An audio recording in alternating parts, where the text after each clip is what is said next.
Buy, sell or rent your property with Century 21 and you could win a brand new 2-bedroom apartment on the Sunshine Coast in Queensland. Visit c21win.com.au for your chance to win.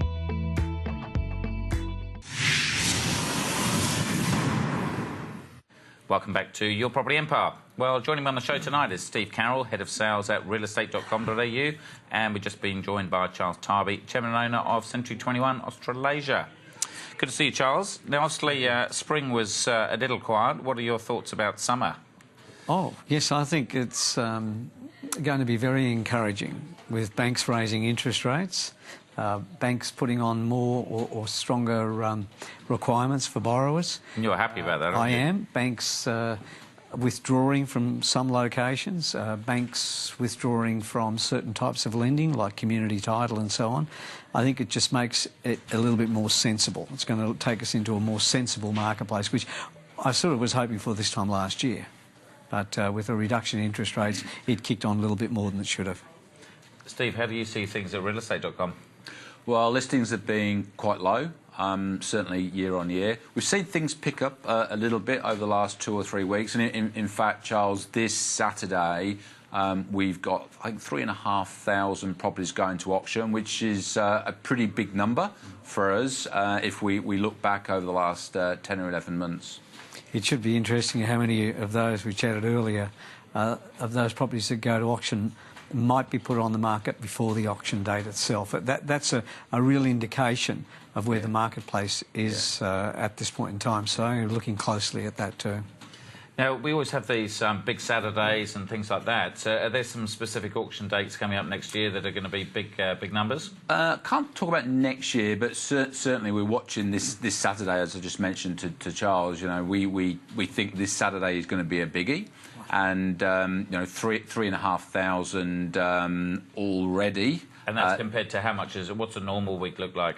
Oh, it would be under 3. So right. it's going to be one of the biggest weekends of auctions this side of Christmas, as far as properties for sale on our site is concerned. And so, is that for the timing? So that's roughly, what, the 10th or something like that of December. Yeah. Do the agents always then need that extra couple of weeks just to kind of tidy things up if it doesn't sell on the day? I think you definitely will need that time. But the agent's going to be extremely busy at that time also trying to complete transactions for people who have bought and want to move in, because there'll be a significant number of people who want to move in before Christmas, which is usually the way, and a whole lot want to hold out after Christmas. So it'll be a battle all the way around. There'll be a lot of emotional activity going on in the real estate industry prior to Christmas. Now, you mentioned before in summer that they're after kind of certain things that they're always looking for. Yeah. And do you see that changing throughout the year as well? Yeah, I mean, changes depending on the season. I mean, obviously I live in Brisbane, and one of the most popular search words is swimming pools. So anything to do with water, we seem to have an increase in views over the summer period. See, I actually do the contrarian thing. So a lot of people know that I rent for a living. Yep. And I buy a lot of beachside units, so we're always trying to rent ours from summer to summer because it's obviously that's when people move to the beach. Yep. And then when I want to rent my place, I'm trying to do it winter to winter because no one's looking for the pool or the view. So again, you've got to look contrarian, haven't you, Charles? You do. You've got to try and outsmart some of these agents. Yeah, well, you rent for a living, you said, and I think you mean that too, because you rent properties out, you rent properties in, you go all around the rental market. Exactly, but you want to kind of go and do the search when it's the lowest possible demand. And if you're selling or renting out, then you want it completely the other way around. That's not what happens, is it? Because people talk about hot suburbs all the time. Everybody wants to know the hot suburbs, but by that time, you know, you're pretty much too late. Or you're going to be part of a crowd bidding at an auction. And that's the thing, is the good suburbs are always there. So, any particular tips for people trying to get those hot properties or hot suburbs? What, trying to buy in those properties? Yeah, well, I mean, at the moment, you have to realise that there's going to be a lot of competition. So, obviously, expect competition. And my advice would be make sure that you have a ceiling on how much you're prepared to pay, whether or not you're looking to rent or whether or not you're looking to buy, and don't get carried away. So that would be. And if you're looking to sell and you're in one of those areas, one of those hot property areas, then it's a good time to be on the market. Charles, Louis Christopher from SQM Research, he did a housing boom and bust report and was predicting some areas of Australia might be up 10 or 15% next year. So again, if you're in one of these hot suburbs and you want to buy now, is it sometimes worth paying 5 or 10 grand over now? Yes. Versus wait till February when it might be 40 grand up? I think that applies all the time, actually, Chris, because a lot of people will go to an auction, they won't pay their extra $5,000 or $10,000, and they'll spend all this time trying to find something else to replace it. And as you know, with real estate, it's a long-term proposition, and 5 or 10 or 15 or 50 or 100,000 sometimes over a period of a real estate cycle has very little meaning. And I think it's important that if people find something they'd like to buy, that they just push a little bit more. But that ceiling, as you talk about, Steve, is critical. Some people go crazy. If you can afford to go crazy, do it. But there are some people who are on a budget and they do push themselves beyond where they should be. But also it's knowing what the real price is and how much is emotional spend versus kind of factual spend, isn't it? I think with home buyers, a lot of it's emotional, and it's the same as, I think you might have said something before the break talking about where people might buy, and you look at the discretionary spending areas. I was chatting to Peter Switzer about that today. A lot of people go on holidays, they go south, they go north, and all of a sudden they fall in love with properties, and so that emotional time, this time now is a very emotional time for people who are thinking about buying, but more so people who are thinking about selling in discretionary spending areas. This is one of their best opportunities right now. Now, tell us a bit more before we go about this virtual reality, because I went to the Home Buyer show a couple of months ago and some of the developers there had this virtual reality thing. Tell us a bit more. Yeah, well, REA has been working very closely with Google, and we launched an app quite recently which will enable, as long as you've got a Google phone, you've got the Google Daydream headset, it'll enable you to view a number of properties on realestate.com.au through virtual reality. And you know, Tom Panelson, we were talking earlier on about the benefits of being able to actually go into a house from the home, from the city, back home, have a good look round, and then work out whether or not you actually want to go and see the house in reality, in real, at a later date. It's very realistic. These guys had me try and walk across a plank between two 15-storey buildings with those, I wish I'd seen that. With those glasses on. Yeah. And it is really quite extraordinary what you can do, what you can see. Amazing. And where you can go with it. And then can we do that in reality and get you to do it and see how well you do physically? On my hands, remember? that was a bet last time. But yeah, my son's been into it, and I bought him a virtual reality set for his birthday going back 5-6 months ago.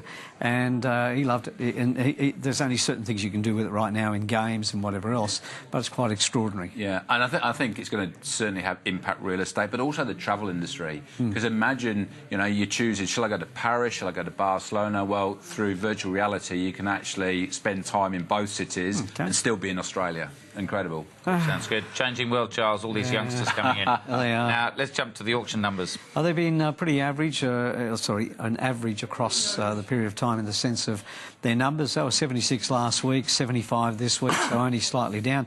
But the interesting number I always try to match it to is this time last year, and it was 59.2% this time last year. So, and that's been like this for the last few weeks. So there's been a gap of as much as 10 to 20% in some instances across the entire region. The best performing capital city was actually Melbourne this time round, with 79.3, and Sydney came in at 77.7. But the one that excited me the most today was Perth at 67.3%. Now, their clearance rates have been very low, traditionally not an auction state, but if I can see that starting to continue, that's going to give us an indication that maybe the market's started to bottom out in some parts of Perth, and there's your place to start looking. There'll be a lot of people hoping that's true, so interesting to see. Homes advertised for sale. Yes, Steve was saying earlier, they've dropped again consecutively the last few weeks now, negative 1.86% over this time last week. Don't have the New Zealand figures, but I know that I've just been there this last week, opening 4 new offices, and the marketplace area, they're talking about a very big slowdown in Auckland, a complete slowdown in real estate. So I don't know if we see an influx of stock coming in that region over the next few few weeks, then we will probably see a bit of a slowdown. And how about rents? They've been pretty good, actually. We've had a good year with those. So I'll give you at the end of this season, I've got a chart to show you what the rents have been like and how much they've dropped in each capital city over the year or increased. Our best performer this week was Darwin at 1.85, followed by Melbourne at 1.44. So the other capital cities were a bit patchy, but we had a 1.18% increase over this time last week, which has again given us 2.88% year to date. So they're on the way up, but never going to really improve the yields in some of the prices of properties in Sydney and Melbourne. And finally, the vacancy rates. The vacancy rates are doing very, very well. Sydney's been the best performer for quite some time now, and it's come in at 1.92%.